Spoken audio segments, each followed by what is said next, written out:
Il était évidemment impossible de parler des élections américaines sans parler de Donald Trump. Ce personnage a surpris tellement de personnes. Il a réussi à devenir célèbre autour du monde, ou du moins encore plus qu'il ne l'était avant.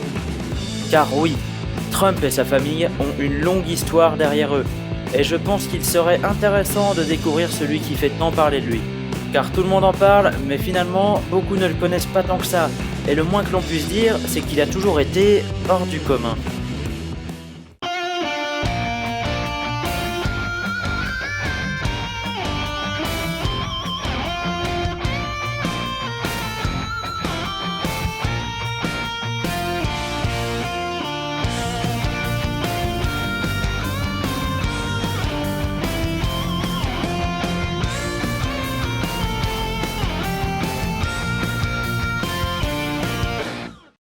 Vous savez, il y a tellement de choses à dire sur Donald Trump que je ne savais pas trop par où commencer.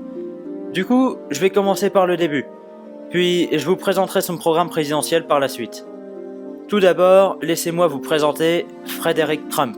Il s'agit du grand-père de Donald, qui a fait fortune dans l'immobilier lui aussi, en construisant de nombreux hôtels, restaurants et maisons closes pendant la ruée vers l'or. Il a tout revendu, puis a investi dans l'immobilier à New York. Ainsi, son fils Fred, le père de Donald donc, a hérité de sa fortune et il créa à 15 ans sa société immobilière avec l'aide de sa mère. Il a ainsi construit beaucoup de résidences et de bâtiments un peu partout dans New York. Il était même l'un des plus grands agents immobiliers de la ville. Et enfin, c'est en 1946 qu'il mit au monde le petit Donald, qui rejoignit plus tard l'entreprise familiale dès ses 22 ans. Ainsi, Donald Trump n'est pas un self-made man, mais il est bel et bien né dans une certaine richesse. Même s'il faut avouer qu'il a entrepris beaucoup de choses. En effet, dès 1971, il dirige l'entreprise et décide d'entreprendre de plus gros projets avec une architecture attractive pour sortir du lot. Il a voulu investir dans Manhattan, un pari très risqué étant donné que la ville tombait en ruine à ce moment-là et devenait la capitale de la criminalité. Il s'est alors mis à racheter des vieux bâtiments afin de les rénover, comme le Commodore Hotel à côté de la gare Grand Central, qu'il a complètement transformé en 1977. En 1980, il a complètement rénové le Woolman Rink, la fameuse patinoire située au sud de Central Park. En 1982, il rachète le 40 Wall Street, dont je vous ai déjà parlé dans ma vidéo sur l'histoire de New York. En 1983, il termine la construction de la Trump Tower, un immense gratte-ciel situé sur la 5e avenue, contenant à la fois des magasins, un hôtel, des restaurants et des résidences. Il s'agit aujourd'hui de la 64e tour la plus haute de Manhattan. Elle est encore aujourd'hui l'une des plus prestigieuses et des plus luxueuses de la ville. Ainsi, je pense vraiment que l'on peut dire qu'il a eu un grand rôle dans la reconstruction de New York dans les années 80. Trump devient donc de plus en plus riche et de plus en plus populaire. Il rachète et rénove un immense manoir et il en profite aussi pour acheter le plus gros yacht du monde à l'époque. En 1984, il ouvre un énorme hôtel et casino à Atlantic City, qui a fermé depuis. En 1988, il rachète le très célèbre Hôtel Plaza, ce qui explique d'ailleurs son caméo dans Maman j'ai encore raté l'avion. Excuse me, where's the lobby? Down the hall and to the left. Thanks.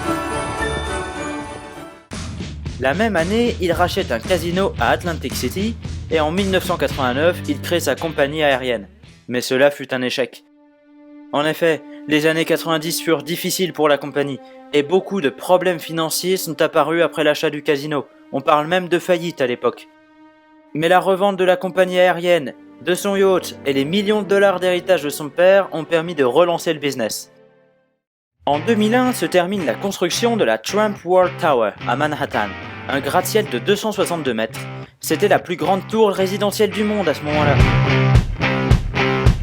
C'est à partir de ce moment qu'on commençait à pousser de nombreuses tours portant le nom de Trump, à Las Vegas, à Chicago, à Toronto, à Honolulu, à Hawaï et encore beaucoup d'autres.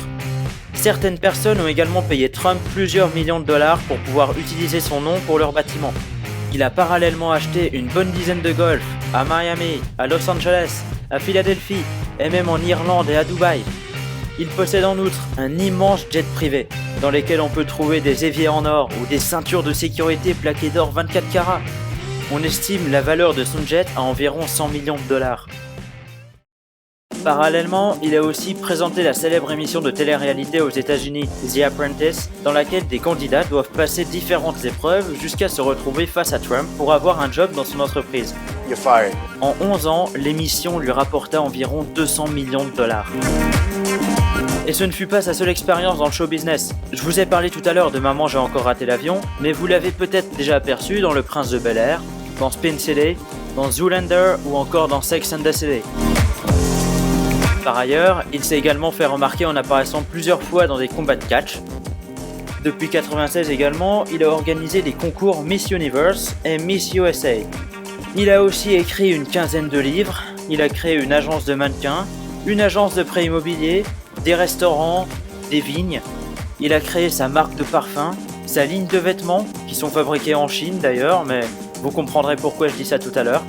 Il a créé sa marque de steaks, les meilleurs steaks du monde, vendus à plusieurs centaines de dollars, sa marque de vodka, sa marque de magazine, sa marque de bouteilles d'eau, et il a même sorti un jeu de société dans les années 80, en reprenant le concept du Monopoly, consistant à investir dans l'immobilier. A noter tout de même que la plupart de ses produits ont été un flop total. En clair, Donald Trump a tout de même vécu une success story dont peuvent rêver de nombreux Américains. Et c'est ce qui fait toute sa popularité en fait. Il a toujours voulu être le meilleur, il a un ego énorme, et il a extrêmement confiance en lui. Mais ce sont plus des qualités que des défauts, puisque c'est ce qui lui a permis d'en arriver là aujourd'hui. What's the difference between a wet raccoon and Donald J. Trump's hair? A wet raccoon doesn't have $7 billion fucking dollars in the bank. De nos jours, il est très difficile d'estimer sa fortune. Les chiffres qu'il donne lui-même sont souvent en grand désaccord avec les estimations. Mais ce qui est sûr, c'est que l'on sait qu'il est milliardaire. Ah oui, et pour finir la présentation, je me suis dit que j'allais quand même rapidement vous présenter sa famille. Alors voici sa première femme, Ivana. Voici Marla, avec qui il a trompé sa première femme pendant plusieurs années, puis avec qui il s'est remarié après le divorce. Et enfin, Melania, sa femme actuelle. Et évidemment, ses enfants, donc voici Bayron, son petit dernier, Tiffany, Ivanka, et les préférés, Donald Jr. et Eric. Ils sont tellement mignons. Donc du coup, comme vous avez pu le voir, il s'agit vraiment d'un homme d'affaires, donc vous vous demandez peut-être, mais qu'est-ce qu'il fait à la présidence américaine ? Eh bien, autant vous le dire tout de suite, il n'a jamais eu d'expérience politique. Certains en font un argument contre lui, et beaucoup, à l'inverse, voient ça comme une qualité, car ça lui permet justement de se différencier des politiques dont tout le monde a une mauvaise image, faut l'avouer. Par contre, il a toujours voulu être président, et il s'est toujours dit patriote, et gouverner le pays était pour lui un de ses rêves. Il s'est donc tout de même beaucoup intéressé à la politique dans sa carrière.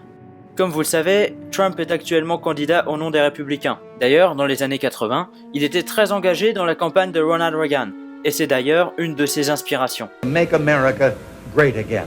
Pourtant, lorsque l'on lui a demandé récemment qui était le meilleur président parmi les derniers, il a choisi Bill Clinton plutôt que Bush père et fils. Il a par ailleurs donné des milliers de dollars à la fondation Clinton, et il a même invité la famille à son mariage en 2005. En 2008, il soutenait Hillary Clinton à l'investiture démocrate. En 1987, il était candidat à la vice-présidence de George Bush, et en 1999, il envisage déjà de se présenter aux élections présidentielles, mais il finit par abandonner. En 2011, il s'est beaucoup engagé pour que Barack Obama montre son certificat de naissance, croyant que ce dernier était en fait né au Kenya et non aux États-Unis. Sa guerre contre Obama avait donc déjà commencé.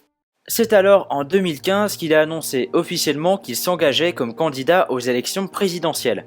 A noter qu'il a lui-même majoritairement financé sa campagne, bien qu'il faille aussi prendre en compte les près de 8 millions de dollars reçus par les contributions de ses électeurs. Il faut tout de même noter qu'il n'a pas été financé par les grosses entreprises ou par les banques. Le plus grand projet de sa campagne est probablement la réforme contre l'immigration. En effet, il projette de construire un immense mur tout le long de la frontière mexicano-américaine. Je rappelle tout de même pour ceux qui l'ignorent qu'il existe déjà environ 1000 km de murs et de barrières sur cette frontière et de nombreux contrôles. Il considère donc que le Mexique envoie sa pire population, c'est-à-dire les criminels, les drogués et les violeurs, tout en nuançant ses propos en disant que certains d'entre eux sont sûrement des gens bien. Ce qui fait sa particularité par rapport à Ted Cruz, c'est qu'il compte bien faire payer les Mexicains pour ce mur. Il prévoit ainsi la déportation de 11 millions de sans-papiers présents aux États-Unis, y compris les réfugiés politiques. Le pape lui-même a critiqué cette idée en disant qu'une personne qui veut créer des murs et non des ponts n'est pas chrétienne. Car oui, j'avais pas précisé, mais Trump attire aussi beaucoup de monde par sa chrétienté, en ayant même indiqué que la Bible était son livre préféré, devant le sien. Donc bien sûr, on précise souvent qu'il n'est pas contre l'immigration. D'ailleurs, ce serait bête de dire ça, puisque sa propre femme est une immigrée, mais contre l'immigration illégale. Mais bon, faut quand même rappeler qu'immigrer légalement aux États-Unis, c'est extrêmement difficile, surtout lorsqu'on est pauvre. Et c'est peut-être pour cela qu'ils sont si nombreux à immigrer illégalement. Par ailleurs, on le critique aussi souvent pour oser tenir de tels propos, alors que la plupart de ces tours et hôtels ont été bâtis par des immigrés sans papier. Du point de vue de l'immigration toujours, il a également pu profiter des derniers attentats pour cibler la population musulmane. Il voudrait donc temporairement bannir les musulmans d'entrer dans le pays, qu'il s'agisse d'immigrants ou de touristes. Le problème de l'islam radical fut également un argument pour fermer Internet, du moins dans certaines zones du pays, pour que Daesh ne puisse pas recruter en ligne. And we have to do something. We have to go see Bill Gates and a lot of different people that really understand what's happening. We have to talk to them, maybe in certain areas, closing that internet up in some way. Somebody will say, oh, freedom of speech, freedom of speech. These are foolish people. Il s'agit donc de positions qui promettent plus de sécurité à ses électeurs, et c'est pour ça que ça leur plaît. Ils pensent qu'avec Donald Trump, le terrorisme n'existera plus. Il s'est aussi dit favorable à la torture, ou encore au fait d'éliminer toute la famille des terroristes. Il est bien évidemment contre la réforme de santé d'Obama qu'il voudrait supprimer. Mais il serait quand même favorable à une meilleure assurance médicale aux États-Unis, qui serait plus abordable pour les pauvres, sans pour autant proposer une sécurité sociale obligatoire. En fait, c'est un peu flou. On n'a pas vraiment de détails concernant la réforme pour la santé qu'il souhaite mettre en place. Donc en gros, on sait qu'il veut que les Américains puissent se soigner plus facilement, mais on ne sait pas vraiment comment. Concernant les affaires étrangères, il a surtout une grosse obsession. La Chine. China, China, China, China, China, China, China, China, China, South China, China. En effet, ils considèrent qu'ils se font dépasser par les Chinois, sur tous les points de vue, et qu'ils se font marcher dessus. D'où l'intérêt de rendre la grandeur à l'Amérique. Il faut, pour lui, qu'elle retrouve son leadership. Il veut donc imposer une taxe de 25% à toute importation venant de Chine, obligeant ainsi les marques américaines à fabriquer aux États-Unis et les consommateurs à acheter américains, en ayant par exemple demandé à Apple de fabriquer leurs produits aux États-Unis. Concernant l'économie, il veut moins d'impôts pour les classes moyennes, pour qu'ils puissent accéder aux rêves américains, et moins imposer les entreprises pour qu'ils puissent embaucher plus d'Américains et qu'ils fabriquent localement. Il est toutefois contre l'élévation du salaire minimal, puisqu'il pense qu'il est déjà bien trop haut. Il a dit à l'inverse il y a quelques jours qu'il cherchait à augmenter le salaire minimum. Donc en fait, on sait pas vraiment. Concernant les questions qui font assez débat entre les conservateurs et les libéraux, il est pour l'instant contre l'avortement, alors qu'il a dit pendant des années qu'il était pour. Mais il précise tout de même vouloir mettre en place des exceptions pour les viols, l'inceste ou les raisons de santé. Bien qu'il soit contre le mariage gay, il lutte tout de même contre les discriminations homosexuelles et a déjà critiqué les positions anti-gays de certaines personnes. On pourrait même dire qu'il est un des rares républicains pro-gay, même s'il se prononce assez peu sur le sujet. Il a aussi par ailleurs toujours été pour la peine de mort. En outre, il ne croit pas du tout au réchauffement climatique. Il pense que c'est juste un canular total. Pour lui, ce sont les Chinois, oui, encore eux, qui ont inventé ce concept pour leur mettre des bâtons dans les roues en gros. Et il a des arguments comme le fait que dehors il fait froid, donc s'il fait froid, le réchauffement climatique n'existe pas. Et enfin, comme tout républicain, il souhaite conserver les droits de port d'armes. Il a par exemple beaucoup fait parler de lui en disant que si les gens avaient été armés lors des attentats de Paris en novembre, ils auraient pu se défendre. Concernant ses soutiens, il est soutenu par pas mal de politiques, dont David Duke, un ancien responsable du Ku Klux Klan. Je sais pas pourquoi, j'avais envie de le préciser. Il est aussi soutenu par Robert Ménard ou encore Jean-Marie Le Pen parmi les Français. Sinon, il est aussi soutenu par Clint Eastwood, Sylvester Stallone, Jean-Claude Van Damme, Mike Tyson, Hulk Hogan ou encore Dennis Rodman, vous savez, le pote de Kim Jong-un. En gros, je crois qu'il vaut mieux pas emmerder Trump si tu tiens à ta vie. Ah, et puis il y a Charlie Sheen aussi. Mais lui, il change d'avis toutes les 2 semaines, du coup on sait pas trop. Mais alors, au vu de toutes ces déclarations qui peuvent tant choquer surtout les Français, on peut se demander, mais alors pourquoi est-ce qu'il est si populaire ? Eh bien, c'est tout simplement parce qu'il est très fort. C'est un businessman, il fait du marketing. On considère que 92% de ceux qui peuvent voter pour les primaires républicaines sont des blancs. Donc, il cible ses discours.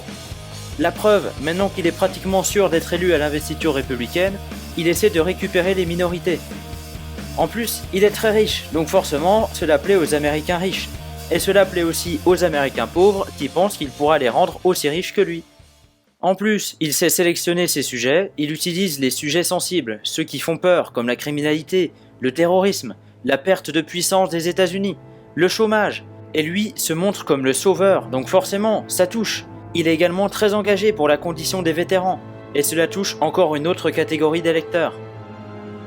Il faut aussi prendre en compte le fait qu'un grand entrepreneur comme Trump s'y connaît forcément bien en économie, et on considère aujourd'hui que l'économie est primordiale pour gouverner un pays. A l'inverse, Bernie Sanders n'a aucune connaissance en économie, et beaucoup le critiquent pour cela. De plus, il ne faut pas oublier qu'il vient aussi du show business, il arrive donc très bien à maîtriser son image, et a beaucoup de charisme dans sa manière de parler et de répondre. More energy tonight. I like that. Il est plutôt divertissant en fait. La preuve, je suis sûr que même ceux qui le détestent ont déjà réussi à rire devant ses discours. Il n'est pas politiquement correct, il dit ce qu'il pense et il semble être plutôt franc pour cela. I think the big problem this country has is being politically correct. Les gens se disent qu'il dit ce que tout le monde pense tout bas, donc forcément, il paraît beaucoup plus honnête que les autres. Mais évidemment, comme vous le savez, il n'est pas non plus aimé par tous les Américains, et avec raison. Déjà forcément à cause de ses positions, sur lesquelles je ne me prononcerai pas plus, mais aussi car en analysant ses discours, on s'est rendu compte qu'il y avait beaucoup de mensonges. En effet, le très sérieux site PolitiFact, qui a pour but de vérifier ce qui est vrai et ce qui est faux parmi les paroles des politiques, ont vérifié 137 déclarations de Trump et ont jugé que 76% d'entre elles étaient fausses, à différents degrés. De plus, comme je l'ai déjà mentionné, il ne dit jamais la même chose et donne des avis complètement opposés à ce qu'il a déjà pensé par le passé. Et enfin, vu comme il hait les médias et particulièrement ceux qui sont contre lui, on peut supposer que la presse serait bien moins libre sous sa présidence. Et c'est pas qu'une supposition d'ailleurs, puisqu'il l'a dit lui-même. Ainsi, vous l'avez donc remarqué, il se prononce sur beaucoup de choses mais change souvent d'avis et a des idées plutôt contradictoires. Il est passé par 4 partis différents et oriente ses discours selon son auditoire. Il est donc très difficile de se faire un réel avis sur ses positions, puisqu'en réalité, nous ne les connaissons pas vraiment. Personne ne sait s'il joue un rôle pour plaire aux républicains ou s'il s'agit de ses réelles convictions. En tout cas, ce qui est sûr, c'est qu'il fait parler de lui et qu'il sera le candidat républicain au présidentiel puisqu'il est le seul restant, Cruz et Kasich ayant déjà abandonné. Et on ne doute pas qu'il n'a pas fini de nous surprendre durant les mois suivants. Je vous laisse faire votre propre avis sur sa personne. En attendant, on se retrouve bientôt dans une future vidéo. À la prochaine! Trump, he thinks he's running for president. Trump, he's filed for bankruptcy 4 times. Trump, his hair looks like a nest of birds. His face is as orange as his hair. He thinks climate change isn't real and he thinks China invented it. He speaks out against immigrants. His Twitter's like a parody account. Trump.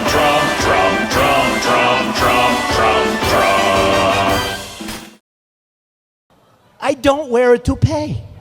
It's my hair. I swear.